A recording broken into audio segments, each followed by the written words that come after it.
The smartest kitchen of 2026 can be beaten by a single sound, and it's coming from your own refrigerator. Here's the dream they sold us. Hands covered in flour, a knife in the other one, and you never touch a screen. You just talk. Hey chef, what's next? And in 2026, that kitchen is finally real. Gemini lives in the fridge, the oven takes orders. So I cooked with it. By the end of this, you'll know if voice AI cooking actually works. The one thing that quietly breaks it, and how to make it work anyway. Spoiler, the problem wasn't the AI, it was the room.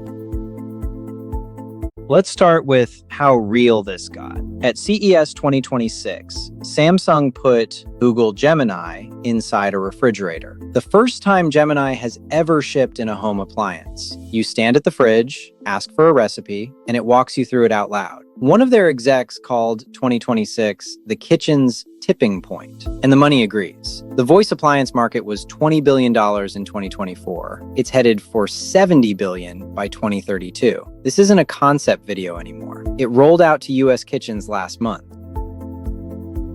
So here's what it's actually like. And I'll be honest, I went in a skeptic. You're mid-recipe, hands a disaster, and you say, set a timer for the simmer. It just does it. I've set a 5-minute timer to watch the simmer. No greasy screen, no scrolling back to find step 4. You ask what to swap for buttermilk, and it answers while you keep stirring. That's the magic. The computer disappears into the room. For about 10 minutes, I was a believer, and then the kitchen fought back. Here's the thing nobody puts in the demo. A kitchen is loud.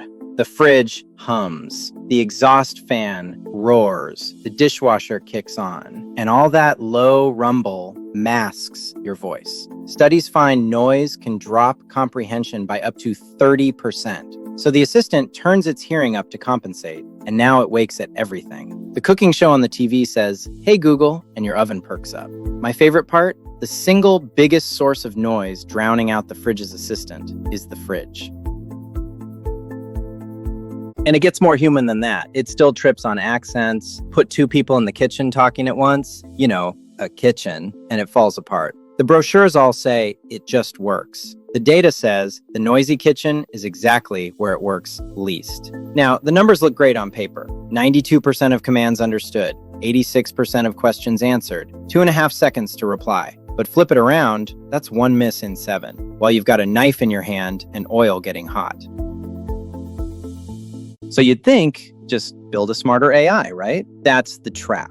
The bottleneck isn't the brain, it's the microphone in a loud room. A genius that can't hear you is still useless. Some makers went offline and on device to cut the lag. It helps, but it can't unhear an exhaust fan. The fix that actually works is sneakier. If the assistant already knows the recipe you're on, a half-heard next still lands on the right step. It stops guessing and starts looking it up.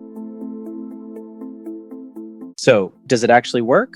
Yeah, with 3 conditions. Keep the room reasonably quiet, grounded in a real recipe, not a vibe, and use it for the right jobs. Timers, next step, substitutions, conversions, hands-free. Those are genuinely great. What it can't do is improvise a whole dish from nothing over a running fan with 2 people talking. The ambient kitchen is real. It's just an assistant, not an autopilot. The gap between the demo and your kitchen? Mostly noise, not brains. Which is exactly why grounding matters. An assistant that knows your recipe beats a smarter one that doesn't. We use AI at Recipe too, and here's the honest part. It's grounded in real, tested recipes. And when a recipe is AI generated, we say so right on it. No fake author, no pretending. Because other apps just run on your phone, Recipe runs your kitchen. Remember the fridge that drowned out its own assistant? The fix was never a louder voice. It was knowing where you are. Next time, I'm handing my grocery list to an AI agent and letting it shop for me. What shows up at the door? Let's find out. Subscribe. Long-form explainers, weekday afternoons.